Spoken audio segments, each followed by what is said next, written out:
Are you looking for that perfect summer dessert? You know, the one that's so easy to make, but also just delicious and refreshing and just, you know, a go-to favorite that uses some summer fruit too.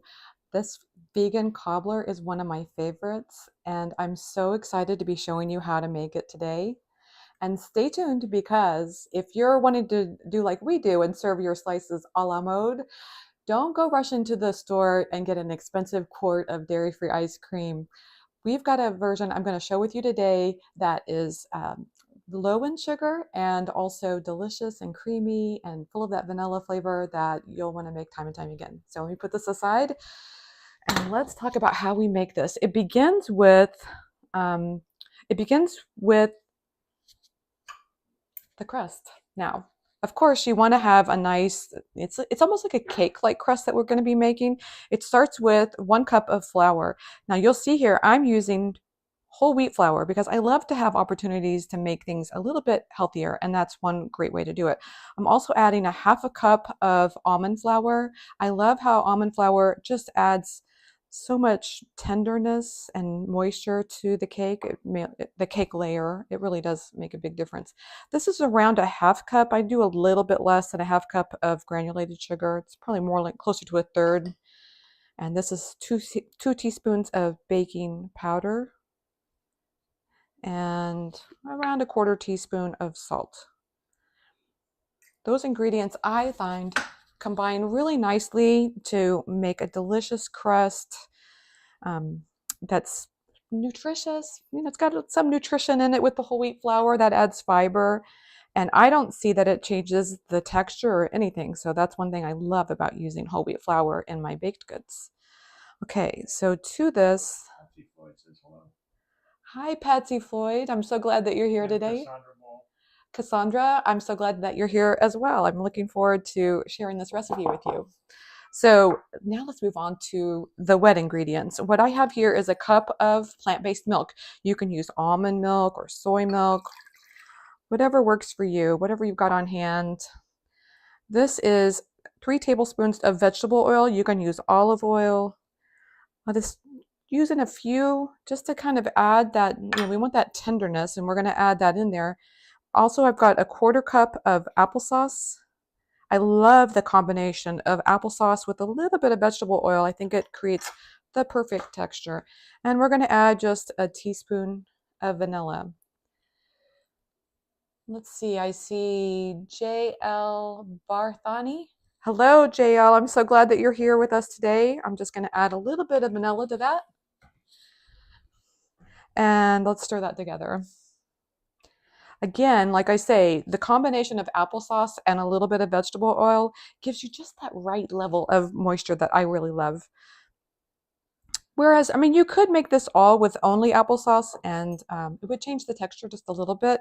That's why I say just combine the two, experiment, see what works for you. So we're going to put these together here and I'll give it a stir. I don't need to stir it. I'd like to stir it till the lumps of flour is basically gone from the batter, but it doesn't have to be perfect. You can have some little bit of lumps. It's almost like a pancake batter in that regard. A little bit of lumps is going to be okay. Just don't want a lot of them. Okay, give that a good stir. I think that looks pretty good. I like to kind of make sure you go along the bottom of the dish so that you don't have streaks of flour in there. Nobody wants to have flour in their baked good. You want to have it all nice and combined. Okay, let's move on to the fruit. This is the best part. I asked everybody today on YouTube, what's your favorite filling for your cobbler? And I got a lot of responses from everything from blueberries to peaches, which I love, and also plums. I think that was a nice one, plums. But we're using a mixture today. I've got, this is basically mixed berries that are frozen. That's the one thing I love about this recipe because we were using frozen fruit. You can pretty much make this all year round. So this is my secret ingredient. I'm so happy to share this with you. I love to add 2 tablespoons of ground chia seeds. Now I just get these chia seeds at Costco and then I just grind them up in my blender. It works just great. It's a wonderful thickener and it's my favorite way to thicken my pie fillings. So to that, we're going to add, this is 3 tablespoons. You can do maple syrup or agave nectar. Either one is going to work just great. Just get this in here. And then I like to add, I find that adding a little bit of lemon zest really brightens the flavor. So I kind of got this lemon started. I wanted to show you how I use my microplane. I try not to press too hard because we don't want to get that bright pithy part. The rind is not the best flavor. It's kind of bitter. So I'm just really going for the zest here. So I just kind of go around the lemon, get as much of the zest that I can. You know, you don't have to get all of it. And that's, it equals about a teaspoon or so, or maybe a little bit more, depending on the size of your lemon, of course. And then I'm gonna just cut that lemon in half. And in honor of my mom, I'm gonna use her old-fashioned juicer.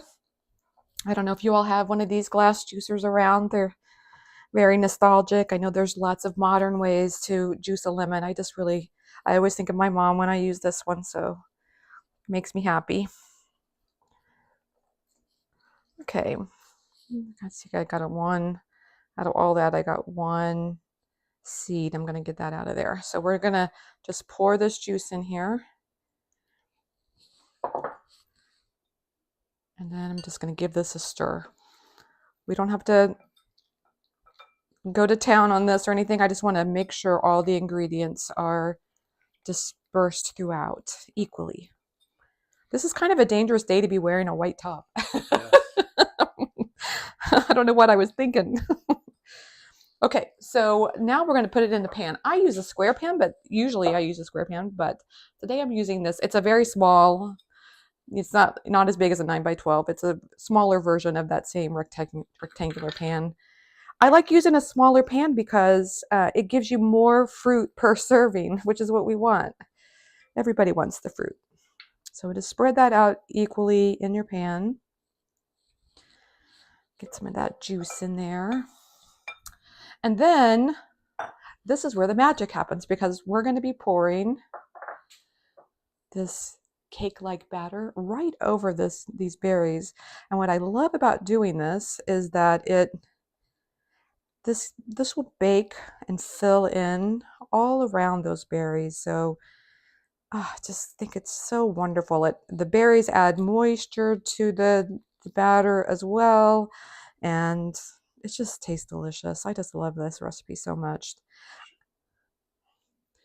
Let's see, Cassandra, I had one of those growing up. Good memories. Oh, you had the same juicer. Oh, nice. I'm so glad that I was able to contribute to the memory there. And then Patsy Floyd, what would you suggest as a substitute for the oil for those of us who do not use oil?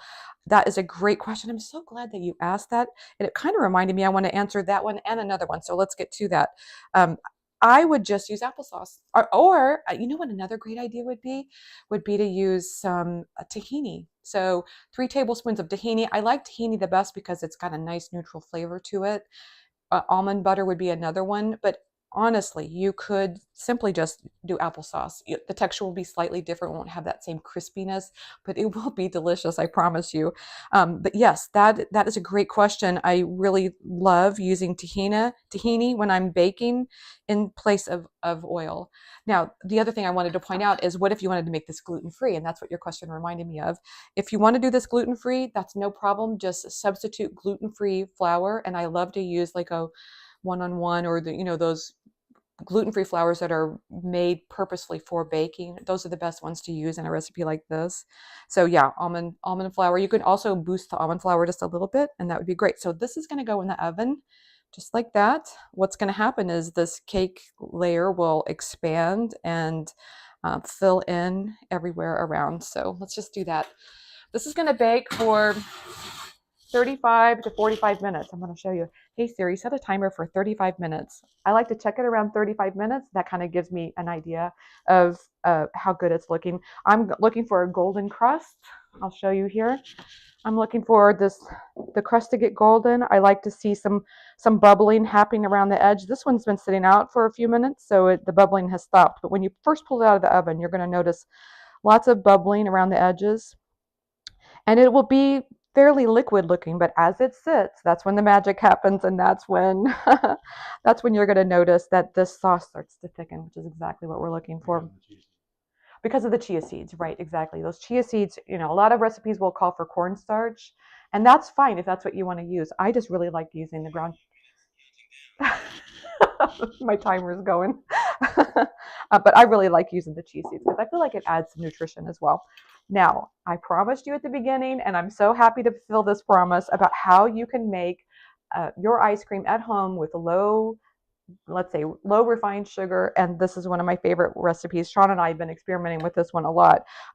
Basically what I have in here are 2 ripe bananas, and what I do, we're going to be talking about using the Ninja Creami, and what I do is I just mash it up.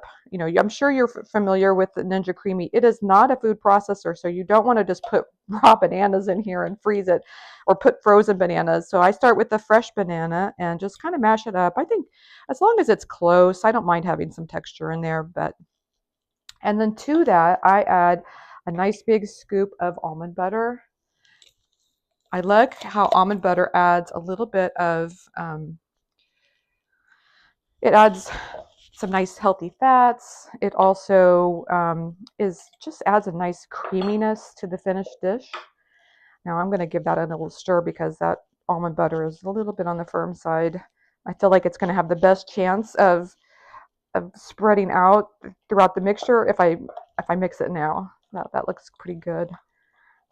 Okay, so then to that I'm going to add a little bit of, I've got some soy milk. I love soy milk the best because it's higher in protein, but if you need some other option, feel free to use almond milk. That's another really great option. So I'm going to give that a stir. Yeah, I think that's the good question.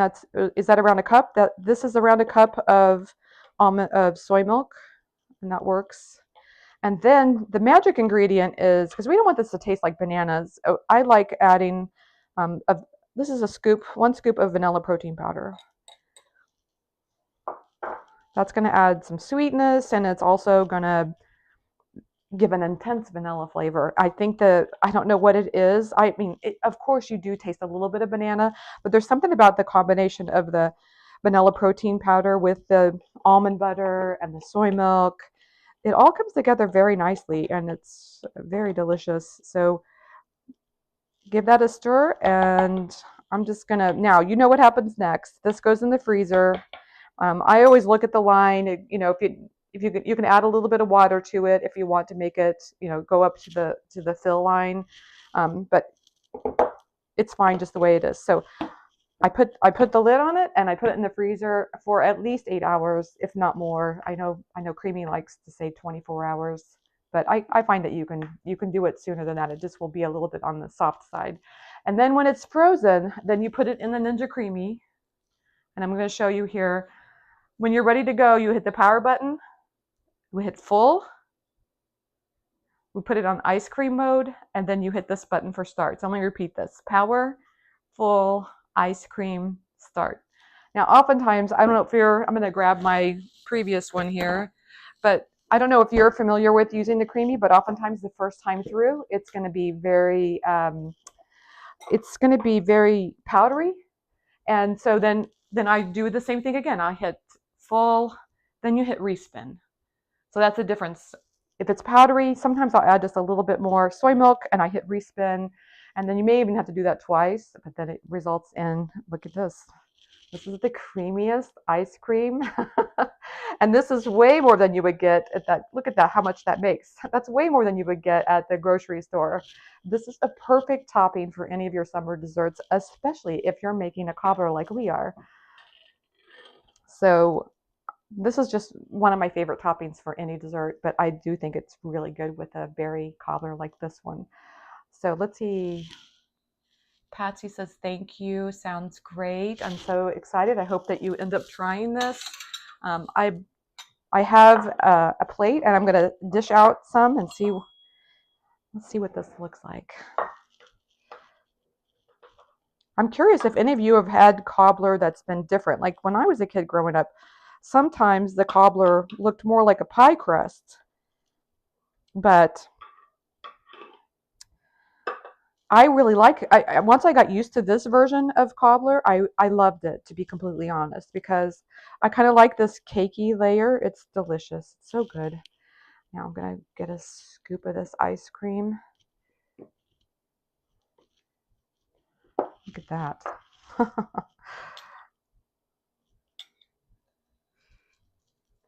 Now, if you wanted to heat this slice up, it would be delicious that way too.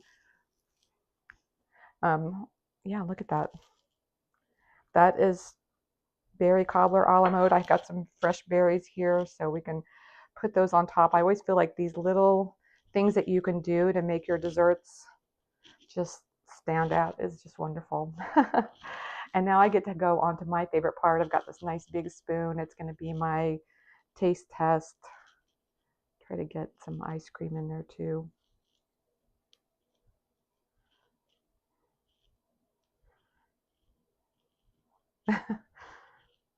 Just get that in there. There we go. Look at that. Does that not look good? Mmm. I love the flavors of berries with that nice cake on top of it. It's this cobbler mixture. The berries are just lightly sweetened, but I can taste the lemon. And then this ice cream, I think because we add the almond butter, it gives it this very thick and creamy. Oh, it's very, the combination of these flavors are so good. I just love this dessert. I think you will too. I hope you give it a try. I would love to hear from you what your favorite cobbler ingredients are. Like what is your favorite filling? I'm just so intrigued by some of the ingredients that people use. So please leave a comment below. And if you also have a favorite Ninja Creami recipe, I would love to hear that as well. So leave a comment below. I would love to hear from you. If you like today's recipe, I hope you give it a thumbs up and subscribe for more recipes coming your way every week.